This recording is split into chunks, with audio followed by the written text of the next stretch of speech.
Hey there, StarCraft fans! It's Paladin coming at ya with yet another edition of StarCraft 2 Legacy of the Void. Today, gonna be a Patreon cast between Reynor and ShoWTimE here on Jagannatha. Top right, it is Reynor, our red Terran player, and in the bottom left, we've got ShoWTimE. He's blue and he's Protoss. Alright, so I know ShoWTimE is not as highly ranked as Reynor, but he gets a lot of practice against elite Zergs because Reynor and Serral are on the European ladder, where ShoWTimE is. So I figure he's going to give Reynor everything he can handle, and I think he can win this. So let's go ahead and see what's going on here for the German Protoss. Gateway expanding on the low ground here on Jagannatha. And wait, are you? Yeah, okay. Just checking for the probe block. Is that drone for Reynor? He's like, ah, finally, I can expand to my natural spot. For a natural. Thank you, ShoWTimE, for not blocking it. I really do appreciate it. Or that's what he would say if he wasn't too busy spamming 300 APM with, you know, 17 drones and then 2 overlords. Anyway. Probe mineral game going on. Nothing Reynor hasn't seen before. 16, 18, 17. There's the expansion. And second pylon somewhere. Second pylon, then an assimilator, and a cyber core. In whatever order, honestly. Like, you don't really need the cyber core here, but it's fine.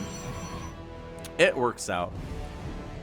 And then, like I always say, lotv.spawningtool.com. There's your assimilator, and your second pylon is... As soon as you have the minerals for it, it looks like here. And there we go. Boop. Boop. There it is. Okay. Yeah, lotv.spawningtool.com. Go to the build order section at the top there. Find Protoss, find Zerg, find ZVP, find PVZ. You'll find build orders for whatever particular matchup you're working on.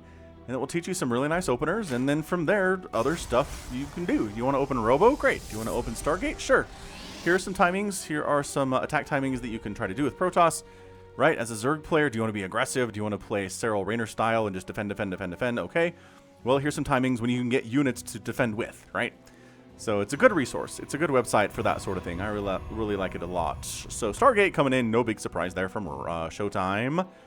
And Reynor going for a third at about 230. So all is extremely, extremely standard in this PvZ right now.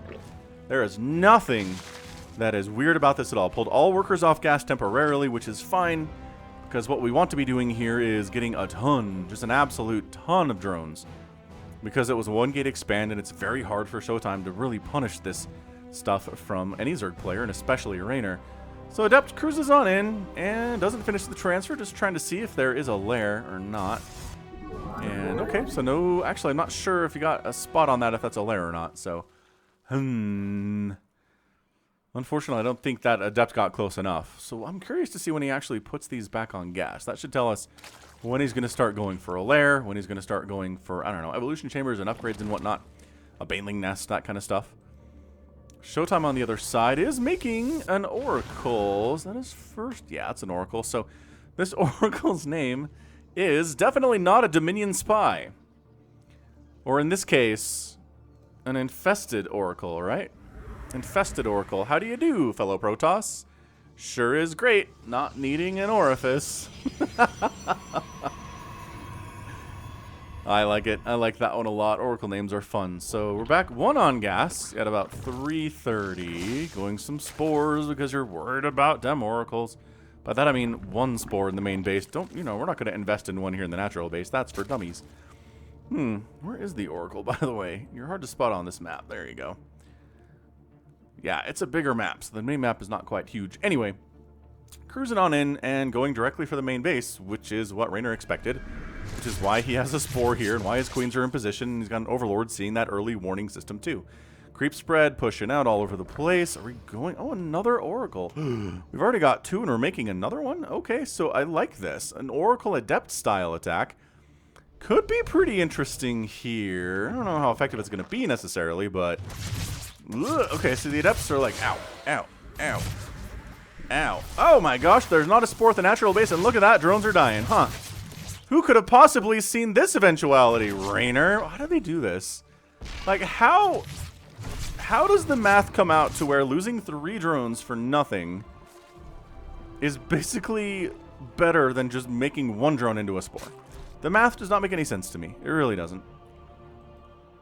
Anyway, that Oracle cruising out. These two Oracles cruising in with their 3 Adept friends. This is not any kind of pressure whatsoever. This is just kind of keeping Reynor at home, I'm guessing. But yeah, Queens are good against everything here. They're fine against Adepts. Oh man, and now the Lings are getting all surrounded by Speedlings. Okay, so that Adept is dead. These Adepts also probably dead. Why are the Oracles not helping? Oracles, help! Oh, bam, dead. Okay. Adepts cruising into the main base after getting a couple drone kills elsewhere, and they're also going to die. So I don't know. This has been a lot of Adepts down for approximately 7 drones. Yeah, 5 Adepts for 7 drones. The math is not adding up on that one either. Not that I'm great at math, but ShoWTimE's third base is here. Overlord comes in for the scout, says, okay, we're not rushing carriers at least. Making Immortals. Which, considering all we've seen is Lings thus far, I'm not sure that's exactly what you'd be wanting. Oh, Oracle's forcing a cancel on that 4th base. Brilliant. Okay, that was great. Okay, that was a good move. Again, ShoWTimE knows Reynor's tendencies well enough that he knows timings when he can get stuff done. 5 more drones go down. Okay. This is death by a million little cuts, right? This is not him trying to kill Reynor straight up, but he's harassing really well, getting some stuff done. We've definitely seen other Zerg players, you know, not take as much damage, and Protoss players be kind of ineffectual with this type of harass. But again, ShoWTimE has been practicing non-stop, basically, against the best that Europe has to offer for Zergs, and that's a pretty scary thing right now. So it's helping him immensely, becoming a better player, despite being something of an elder statesman in the StarCraft 2 scene. He's been around for a very long time. He's very good. And there are definitely some ShoWTimE fans clicking this here today. I don't know if I've had a ShoWTimE replay on the channel recently. Lings try to jump in on this 4th base timing, but nope, ShoWTimE's ready for it. He's got army. This is not a naked expand. He knows what's up. Oracle's maybe with enough energy to force a cancel on that new 4th base from Reynor, but 5th base there too. Are there more Adepts cruising around? 3 more drones die to Oracle stuff, man. 16 drones in the first 7 minutes. Against almost any other Zerg player on Earth, I'd be like, hey, the Zerg's in trouble. But Reynor just has this supernatural ability to take and absorb drone kills in this stage of the game, and it just doesn't matter. He's at 91 workers. Look at this. 91 workers. He's got 7 queens and 10 Zerglings. That's why. That's why he has 91 workers, is because he hasn't needed to make anything other than queens and lings to handle the oracles, right? And handle the handful of adepts that have come and tried to kill him. So maybe I don't feel good about the harassment that ShoWTimE is pushing today. I mean, honestly, look, you kill 16 drones and your opponent's at 90 workers anyway. That's gotta hurt. Like, I don't care who you are, that's gotta hurt. Alright, creep spread, pushing, creep spread, pushing. Try and connect all these bases with the creep. Queens defending everything. This is not looking good. I mean, what are you even doing? Got a Hydralisk Den, got a Roach Warren, made 6, okay. 6 Roaches and 7 Ravagers, sure. Wait, he had a Hydralisk Den producing, but did he cancel that? Looks like he canceled it. Okay, so he's got a Baneling Nest. He's going for a Hive. 28 Lings in production. Probably a lot of those are going to be for Banelings. But the thing is that ShoWTimE's on 4 bases, and he's pretty comfortable. Now is the carrier transition. 1, 2, extra Stargates, fleet beacons coming in, +1 air weapons getting researched here. So as soon as Reynor figures out what's going on, he really needs to start a couple Spires. That's usually the correct response to this. Although we have seen Zergs make some valiant stands with Hydralisks, right, and Roaches and Ravagers and Banelings, etc., etc., etc., and with Microbial Shroud. So maybe we'll see some of that, but there's your first Spire coming up here from Reynor. He smells it. Or maybe it's just a safety Spire. Maybe he doesn't even know. So I don't know, but yeah, the Banelings are not really... Yeah, it takes about 18 Banelings to kill an Archon, so like, that's not a great trade. Obviously. So this little Roach Ravager Baneling army is trying to get some damage done, but ShoWTimE is just rebuffing it quite nicely.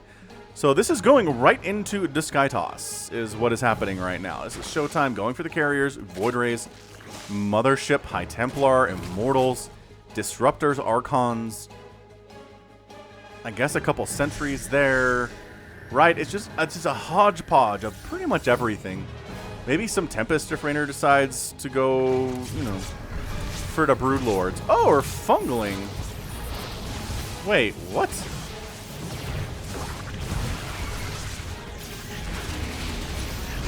We are Fungling. Oh, good stasis, though. Catches a lot of units back there. ShoWTimE pushing in regardless, though. Or Reynor pushing in regardless, though. ShoWTimE is the one on defense here. Ultralisk Cavern coming in. Adrenal Glands in production. Ling's actually getting a full surround on an Immortal. He's toast, but the carriers are here now. And your little Roach Ravager Baneling thing is not going to be as good. So 8 Corruptors getting fired up instantly. He recognizes that was not a feint. He did not, you know, he didn't get a couple carriers and that's it. He's got 3 carriers. He's working on upgrades for them, or he's already got a couple upgrades for them. By that I mean 1. He's got +1 attack. He's working on +2 ground attack, actually. Oh, those Zealots just got absolutely cleaned up on the right side. ShoWTimE on the left side expanding 2. And, oh, it's a beautiful Disruptor hit. Oh, 1 Ravager. Better split. Better split. Better split. Reynor's losing a single Ravager to these things, but it's still free damage because Disruptor Novas don't cost anything, but... Good. Zerglings with... They don't have Adrenal. Oh, they do. They just finished. Man, did he time that for Adrenal? Because it's working extremely well for him. Kills a couple cannons, maybe a couple Zealots here and there, and then just really doesn't care about the Lings after that. So 1, 2, 3, 4, 5, 6 hatcheries for Reynor now, and a full 5 for ShoWTimE. So ShoWTimE doing all right.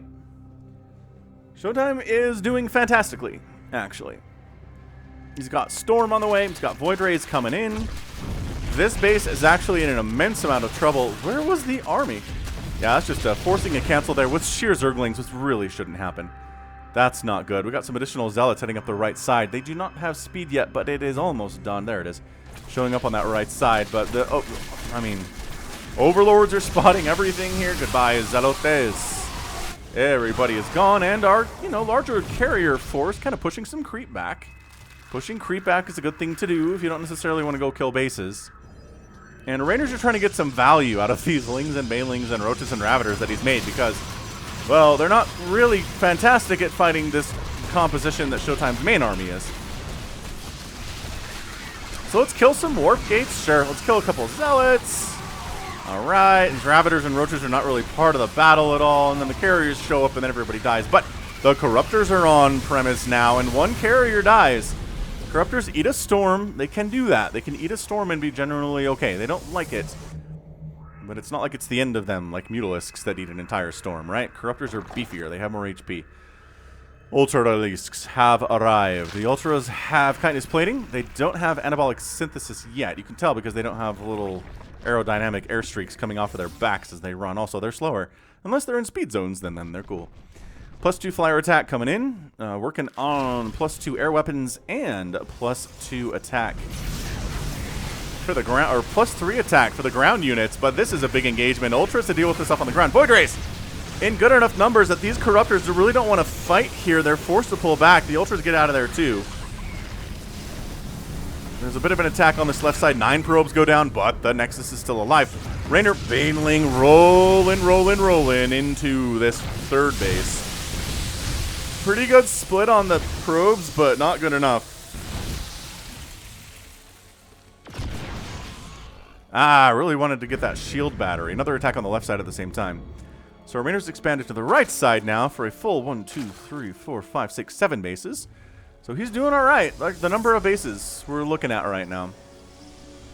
Pretty darn healthy for Reynor, and if ShoWTimE can't get something going, he needs to move out and start killing bases. He just does. He can't sit here on 5 and expect to be able to beat Reynor long term. The Immortals are here to deal with the Ultra, so they back the heck on out of there. You'll notice Anabolic Synthesis is done because they have the little air tracks behind them now. Corruptors are not necessarily here to engage with the Void Rays, but they find them anyway. They find the Void Rays anyway, and then they back on out, regroup with their army. They just don't have an answer to the Void Rays, is the larger problem right now. I mean, if you can get some Queens in your comp, maybe. And this is where the Storms come in. You try to come into the ground army to deal with the Immortals and the Archons and stuff, and no, Storm's just great. The Lings and the Banelings evaporate to that. And the Ultras can't stand up against the Immortals that are still alive thanks to the power of those storms, right? It is a very complex composition that ShoWTimE's going with. It's been proven to work over and over again in this matchup over the last, since Void Rays were made good.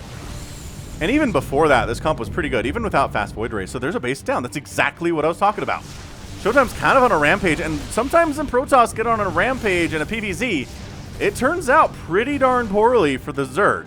Even Reynor's died to this. I've cast a PvZ where Reynor dies to this recently on the channel in the last month or so. It wasn't ShoWTimE, but it was another elite Protoss player. Oh, free Ultralisk, I guess. Yeah, free Ultralisk. Corruptors coming up the... Ultra trying to come up the ramp. No, they can't do that. And this whole base is going down. 11 drones die.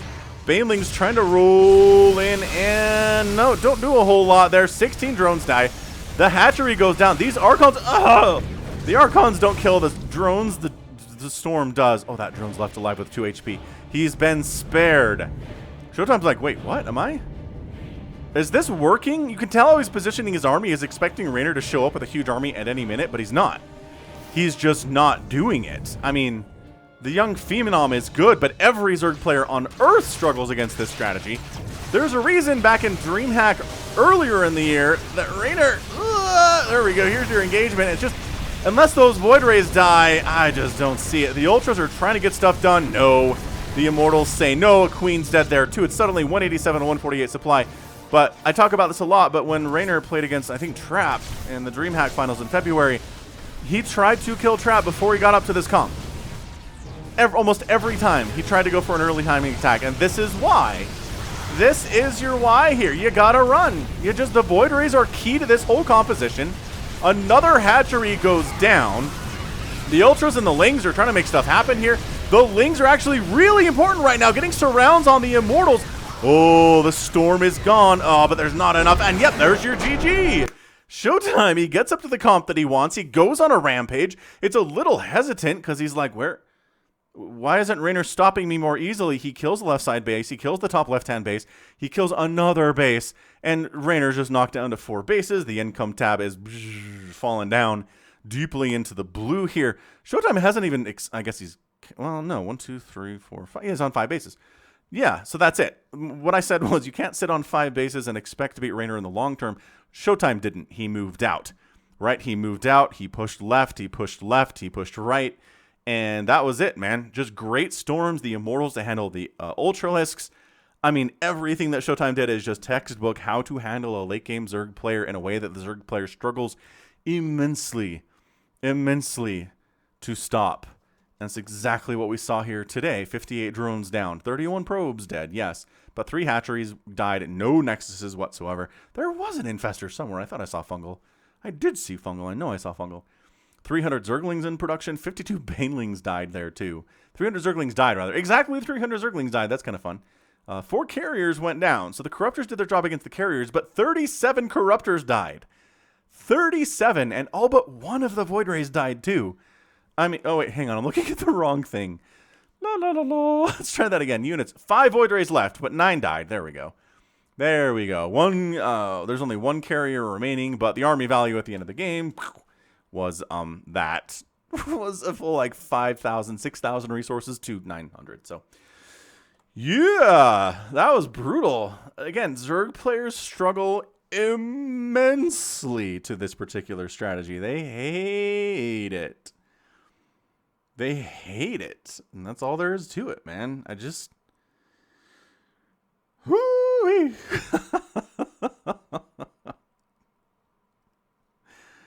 Oh, that was amazing. I mean, seriously great show by ShoWTimE. I told you ShoWTimE could win this game. I'm sure you guys clicked on this thinking Reynor was going to win no matter what. No, definitely not what happened. It's just such a perfect composition the Protoss have found here. And if you can't get good angles, and even...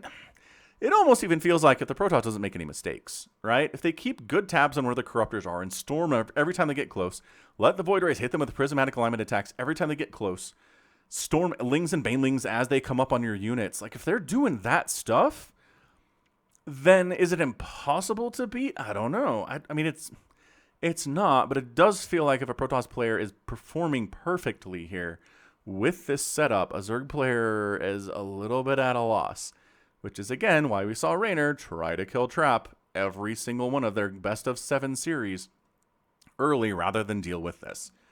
It's rough. It's going to be rough stuff for a long time.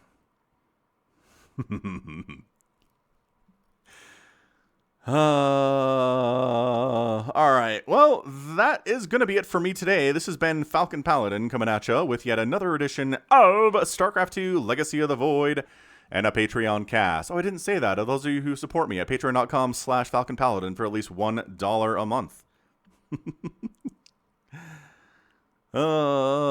Anyway, you can check me out on Twitter, Facebook, Patreon, and Twitch. And as always, until next time, stay safe, stay healthy, and above all, take care of yourself.